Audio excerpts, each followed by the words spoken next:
the goddess within.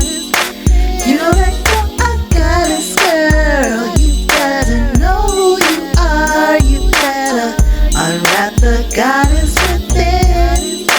You know that you're a goddess, girl. You got to know who you are. You better unwrap the goddess within you. In you, you're a goddess inside. You better unwrap the goddess within you. In you, got a goddess inside. You better unwrap the goddess within you. Unwrap the goddess within. Unwrap the goddess within. Unwrap the goddess within. Unwrap the goddess within.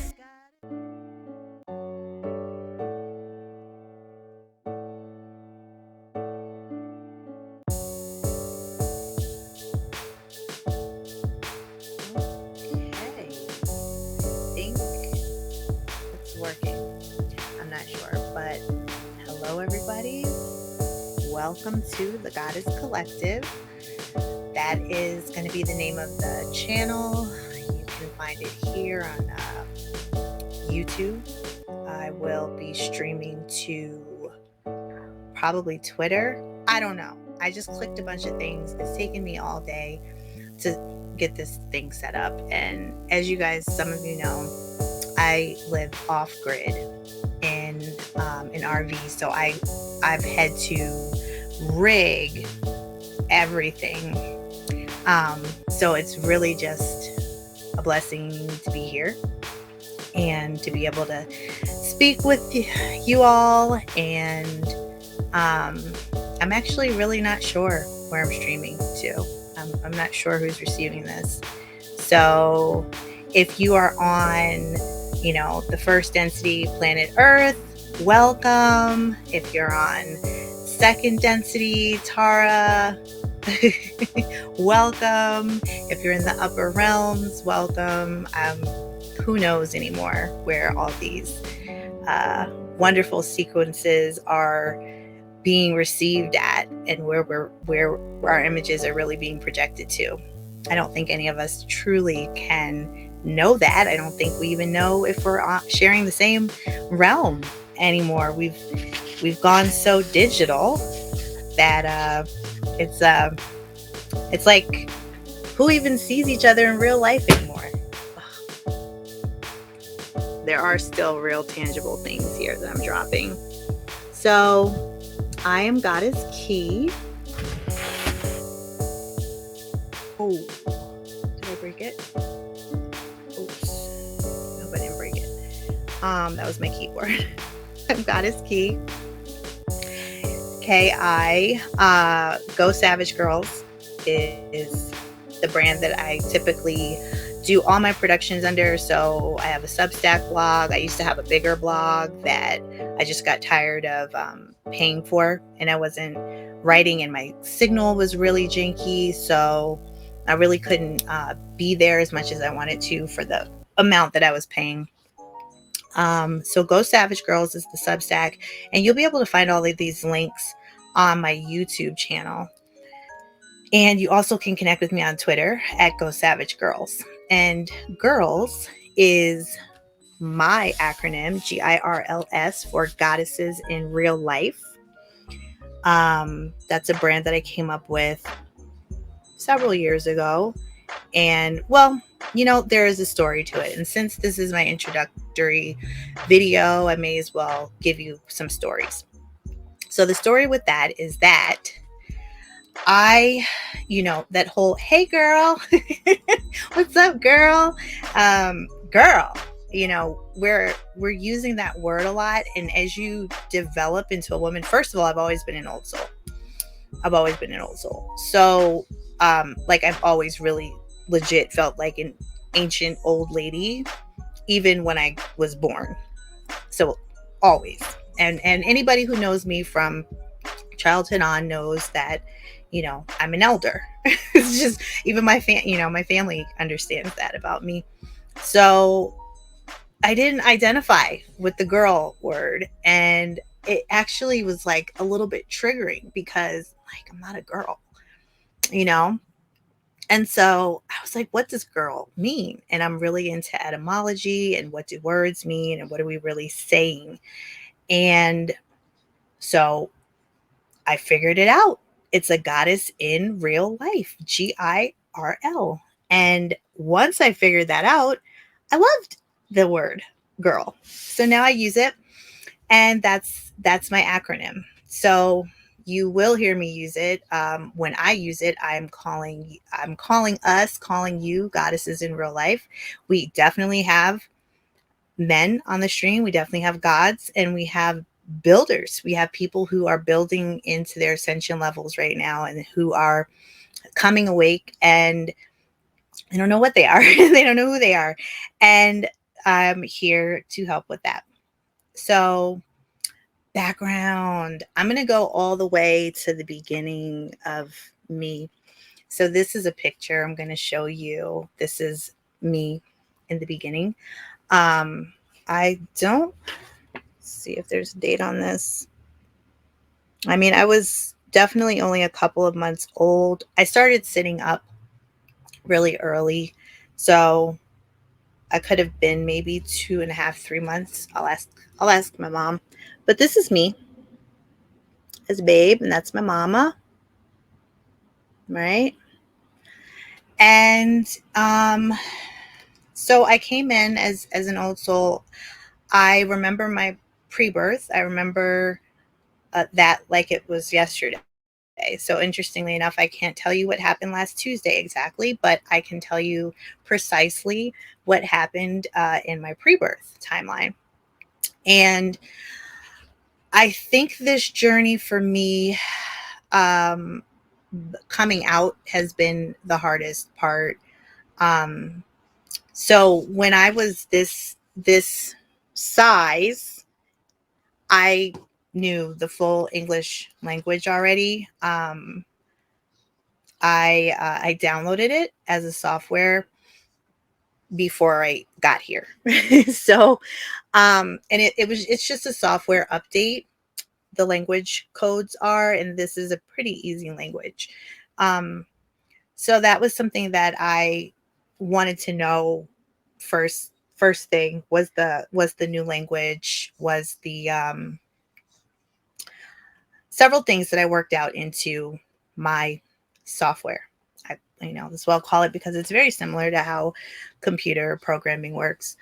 Um, so you code, and I was coding for the first 2 years. I was basically writing my programming to be here to make it a little bit easier for me to acclimate. So I wrote in things like, you know, I need my memory.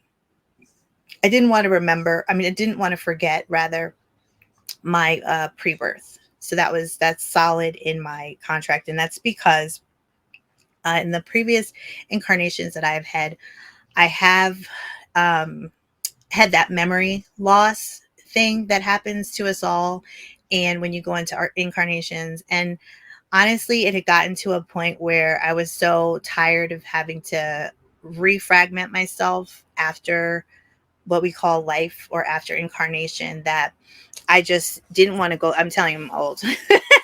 I'm old. Um, Older than I care to admit. So I kind of like the age that I am here because it sounds really young. And I just I made these request commands. I'll call them commands because they're not really requests, because it's your imprint, and it's what you need, basically your gear that you need for your mission here. So, and we will talk about my pre-birth. I have a whole video that I'm going to do another time, and I'm going to record these, so you're going to probably see me in the same outfit over and over, because I'm going to try to just stream for the next 2 days and just get these first 7 videos out. And because the reason why I'm doing this is, hopefully, I know there's others of us here. That's one. There were people behind me when I was coming down, and there was somebody in front of me when I was coming down. So I know you're here, and I know that it can be hard to come out because there are a lot of religious, institutional organizations. There's so many different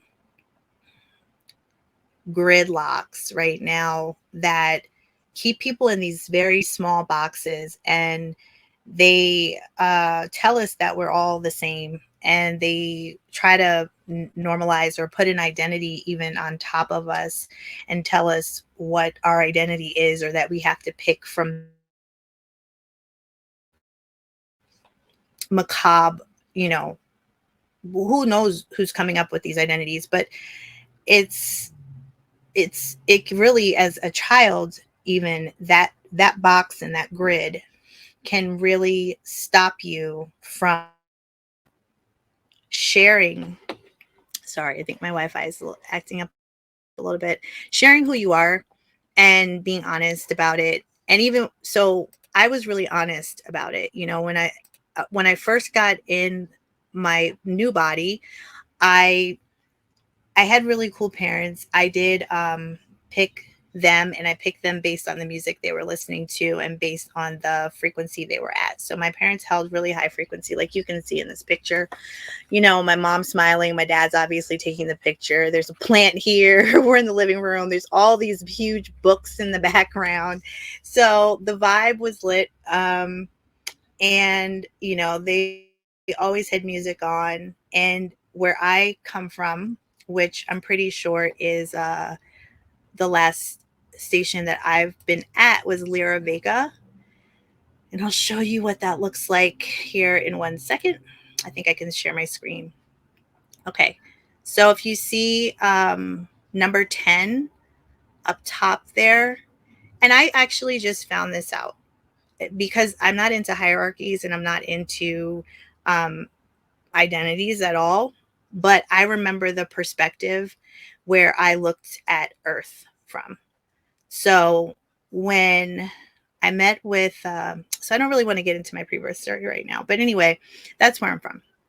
That's where I'm at. Um, and I'm learning how to talk about this. So you guys are just going to be along for the ride with me. But right. So I chose them, and you know, and they chose me mutually, and it was an old family line that I've been a part of before in previous incarnations, and we have been around for pretty much the beginning. So uh so I have a lot of memory, and as I do more syncing with myself here, I'm able to remember more and more and more. Usually what I've done, instead of learning information first, so instead of finding that diagram, I let that diagram find me last week. Or a diagram like that. I found one that is even more applicable to me, the one that I just showed you guys. And I let the information find me. I channel it from myself first, and then I let it meet me here in the three-dimensional world. That way I can validate and do some checks and balances against what I know and what is, you know, what shows evidence to be here. So that's what I knew. I knew my perspective. I knew basically where I was standing and where Earth was located from where I was standing. And, you know, I took a snapshot of that. This is why I'd like people to understand that your soul is not housed in your whatever's in your brain, because I didn't have a brain yet. Not this human brain, right? I downloaded my software into this package, and it comes with the basics, and it comes with, you know, some of the familial story here in this dimension, and possibly some other dimensions. But you really bring also what they're not sharing with us about DNA is that you bring your own codes with you too. right? So then when you plug in your codes and your software and your information and your data and your memories, and then there's a symbiotic relationship that happens. It doesn't always work out for everybody, especially when you're bringing high dimensional or higher density information into a body. So you do need the right kind of body, and your parents, and especially the mother, the waters that your body is in preparing, they have to be in a frequency that can receive all of that energy. And a lot of the soul energy is not even here, because we've had some issues in the past incarnations, a lot of past incarnations where um even the soul, the technology that's used here tries to swipe the soul. So we do house our souls in another area, another region, which I'm not going to share on my video, but I am writing a book, and I have 300 pages written so far, and the book should be published by the end of this month or halfway through next month, depending on how long it takes me to go through and edit. Um, so that's that. So I came in as an old soul. So I when I got here, I was um, I guess it was different. But yeah, I knew the language. My son is similar. He knew how to read before he got to school. He was reading the encyclopedias in the house, and I didn't bother him. I just let him go through them every day. He would pick a letter, and he slowly worked his way through. And when he got to school, they told me that he could read. So we do a lot of self-teaching, a lot of self-learning, a lot of self-healing. We're very independent beings, and we're just grateful to be here in bodies to be able to serve and accomplish our missions, which is typically to help out with certain things. And especially right now, it's to help out with the Ascension and help us upgrade our codes so that we can look forward to where we're going. And so, yeah, I was reading, by 3. I think I was talking by 9 months, and I was sitting up by a couple of months, and I was allowed in my household to be very alive and aware. And I am appreciative for the parents I had, especially during that time when I was going back so often to update my imprint and my contract and negotiate the terms and put my commands in, because they really did allow a very peaceful environment for me to get that done, and for me to continue to hold my memories, which typically what I have found out is that people are not able to hold their memories here past a certain age in childhood, so they wouldn't remember their pre-birth and past lives and things like that. And that is something that, as we move forward in our growth and development as beings, as light bodies, we're going to have more access to all of that stuff, which is why you want to live a really good life. And it's not about really being judged. It's about the fact that you have to live with yourself and everything that you've done throughout and over time. And you want to have good memories, and you don't want to have, soul dementia, and you don't want to feel like something's familiar but something's off. And um, so we have a lot of that dismembered, disjointed type of concerns and issues right now in the human population. And that's what I'm here to help with.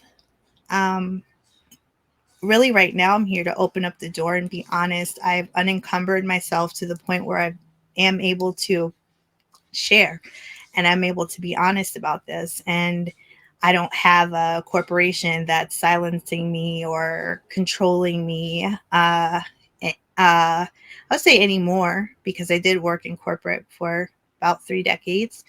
And they have a lot of disclosures that you sign, and they feel like they have a lot of ownership rights over your intellectual property and your thoughts and your actions even now. And now what you put in your body. So these are a lot of, this is bad. This is This is almost less body autonomy than was had during certain points of different enslavements. So it's very much an enslavement. It's definitely a soul enslavement. And if you're not doing what you love, then it's definitely a physical enslavement as well, because you're only living just to get the bare basics accomplished. And that's not life at all. And that's part of what I've come to remind people. Um, so my childhood was great. The first few years were very, very good. I'd say up to age 11 was very, very good. I was still able to access a lot of my uh, abilities. Um, Someone call them gifts, someone call them abilities. You know, I was upset that I couldn't float. I remember that was a big deal for me, just remembering floating and it being a lot easier. And the density here is very heavy. It's very heavy. The gravity that you guys call that, that's very heavy.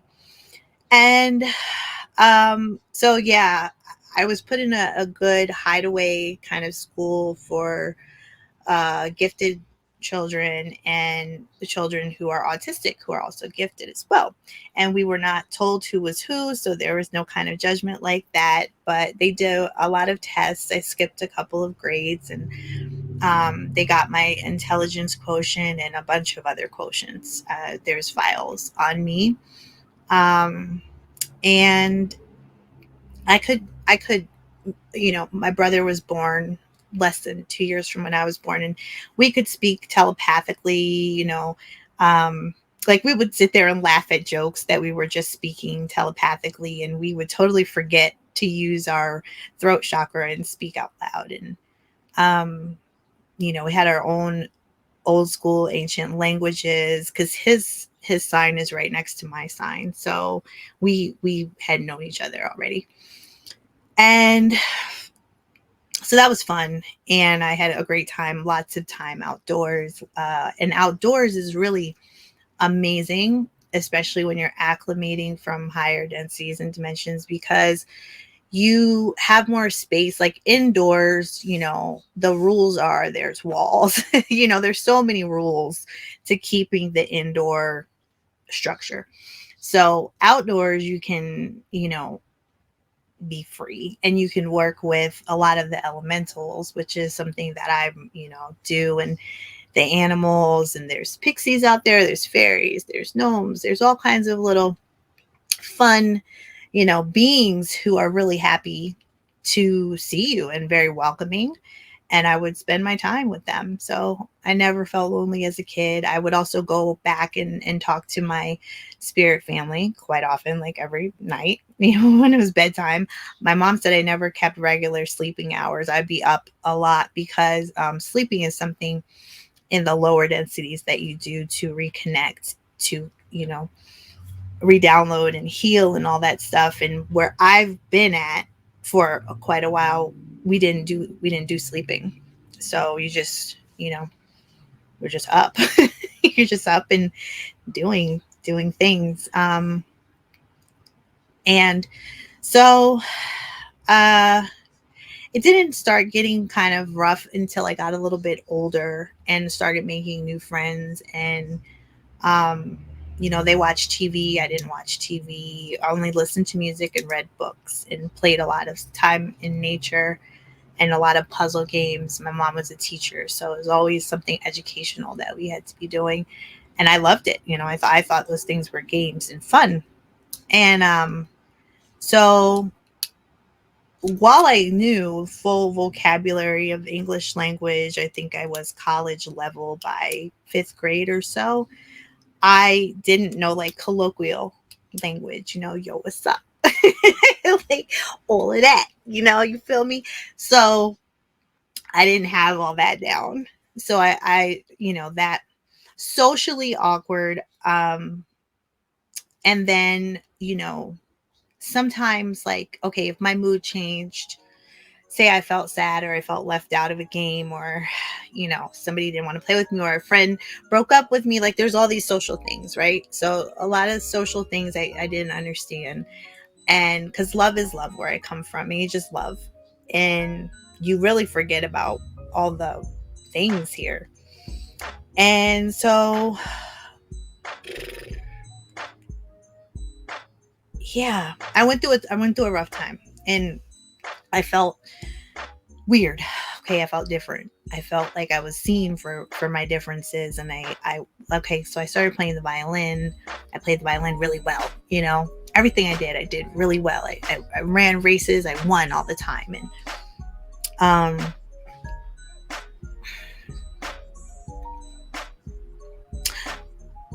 I just felt different. I felt different. What also happened was my grandmother died. I'll show you my grandma. Okay. So this is a typical Lyran Syrian. Okay, see her? She kind of looks like a lion cat, Queen of Sheba looking. So this was only a couple of days, actually, she took this photo before she passed away. And so I'll put her here. So my grandma passed, right? And I was like the double digits. I had hit the double digits in age, and it's time for her to move on. And she, what happened was she came to my room. My grandma worked in the hospital. She was a nurse. She came into my room, and she never came to visit my room. She never came in my room. My grandma was one of those people who was like, children are to be seen and not heard types of old schools, right? And so she did. She came in my room, and I was like, oh my gosh, you're in my room.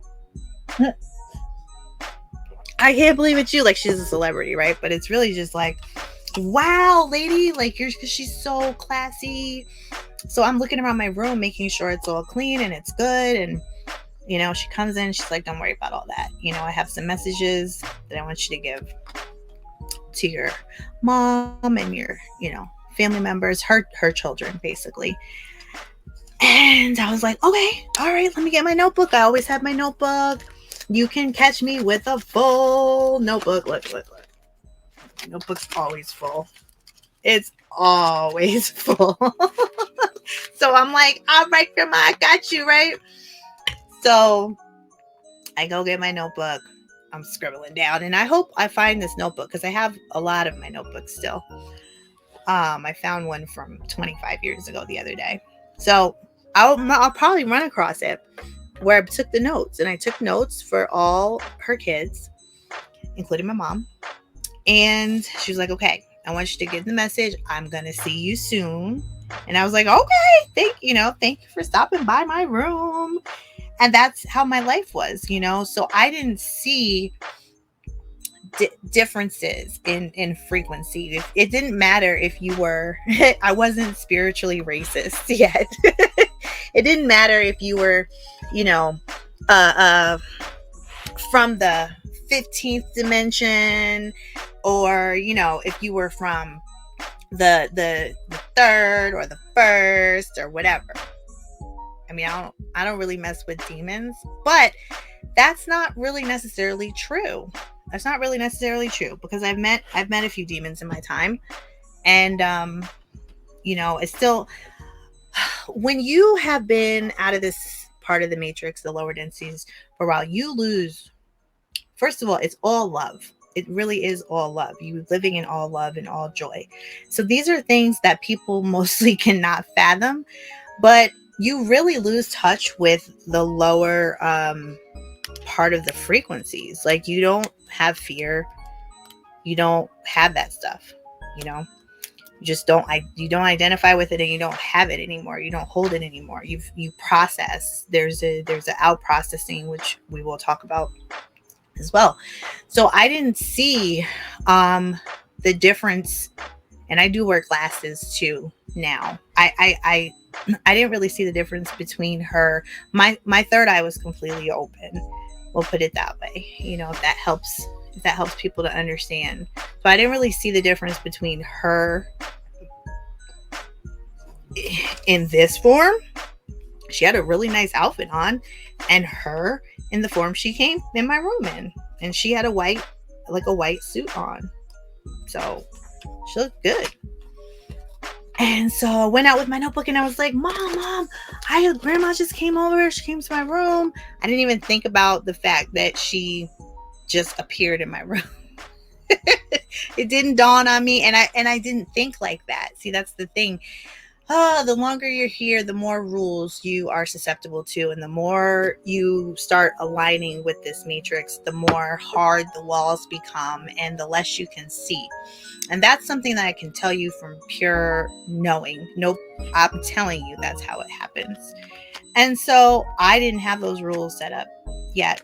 And nobody really enforced those rules yet. They kept a pretty loving home, you know,